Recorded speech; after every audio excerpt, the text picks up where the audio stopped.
জয় তু বৈকুণ্ঠপতি জগৎপতি জগন্নাথ, জয় জয় জগন্নাথ বলে আজকের ব্লগটা শুরু করলাম। আমরা অনেকেই শ্রী জগন্নাথ দেবের পূজা করি, মহাপ্রসাদ গ্রহণ করি, রথ টানি, একটা আনন্দের মধ্য দিয়ে সেই দিনটাকে উদযাপন করি। তাই তো পরম ব্রহ্ম মহাপ্রভু শ্রী জগন্নাথকে সকল আনন্দের শিরোমণি বলা হয়। যার হৃদয়ে জগন্নাথের নাম আছে তার জীবনে ঝড় আসতে পারে, কিন্তু আশার প্রদীপ কখনো নিভে যায় না। তাই তিনি শুধু পুরীর অধিপতি নন, তিনি জগৎবন্ধু, তিনি পতিত পাবন, তিনিই আনন্দে পরম উৎস। তিনি মহাবাহু, যার বিশাল বাহুতে সমগ্র বিশ্ব আশ্রয় পায়। তাই তো তিনি নিজে এই মহাস্নানযাত্রার দিনে মন্দির থেকে বেরিয়ে জনসাধারণের কাছে চলে আসে। আর তোমরা যারা আমার ব্লগ দেখো তারা তো জানোই যে আমার বাড়িতে একটি জগন্নাথ দেবের বিগ্রহ আছে। তাকে ঘিরেই কিন্তু আজকে একটা ছোট্ট স্নানযাত্রার আয়োজন করেছি। স্নানের পরে প্রভুদের ভোগ নিবেদন করার জন্য একদিকে পায়েস বসিয়ে দিয়েছি, আর একদিকে খাঁটি ঘি নিয়ে নিজের হাতে প্রভু জগন্নাথ দেবের পছন্দের খাজা বানাতে বসে পড়েছি। আর দাদা সিংহাসন থেকে জগন্নাথ দেবদের নামিয়ে পুরনো পোশাক পাল্টে স্নানের জন্য প্রস্তুত করছে। প্রথমেই বলি, যে পাত্রে জগন্নাথ দেবদের বসিয়ে স্নান করানো হবে সেখানে কিন্তু অষ্টদলপতি একটি পদ্ম এঁকে নিতে হবে চন্দন দিয়ে।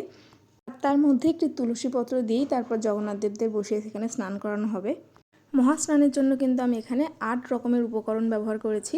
প্রথমেই বলি পঞ্চামৃত, যেমন দুধ, দই, ঘৃত, মধু ও শর্করা। শর্করা হিসাবে আমি এখানে নিয়েছি মেজরির জল, সুগন্ধির জল, যার মধ্যে মিশিয়েছিলাম চন্দন, অগরু, কর্পূর এবং একটি ফলের রস। ফলের রস হিসাবে নিয়েছিলাম ডাবের জল, আর নিয়েছিলাম 1 ঘটি সাধারণ ঠান্ডা জল।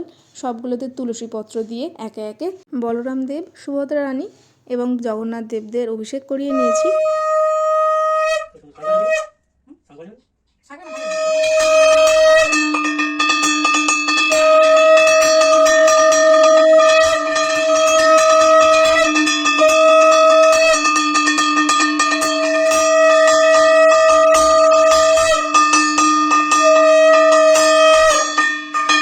প্রভুর কৃপা না থাকলে যে কিছুই সম্পূর্ণ হয় না, সেটা এখান থেকেই বোঝা যায়।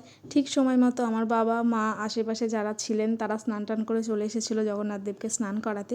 তো আমরা সবাই মিলে আনন্দ করে জগন্নাথ প্রভুকে স্নান করালাম। তারপরে অনেকক্ষণ হয়েছে, প্রভু এবার জল থেকে উঠতে হবে। দাদা ফুল দিয়ে পরিষ্কার করে জগন্নাথ দেবদের তুলে নতুন বস্ত্র পরিয়ে সিংহাসনে আবার বসিয়ে দিয়েছে। এরপর আরতি করে ভোগ নিবেদন করব। খুব সামান্য পরিমাণে কিছু ভোগ প্রস্তুত করেছি, সেটা তুমি গ্রহণ করো মহাপ্রভু। আবারও সবাইকে শুভ স্নানযাত্রার শুভেচ্ছা জানিয়ে ব্লগটা এখানেই শেষ করছি। বহুদিন হয়ে গেল ভিডিও দেওয়া হয় না, কিন্তু জগন্নাথের মাসির বাড়ি যাওয়ার ভিডিও দেখতে গেলে অবশ্যই চ্যানেলটা সাবস্ক্রাইব করে রাখো, আর এই ভিডিওটা ভালো লাগলে অবশ্যই একটা লাইক করে দিও।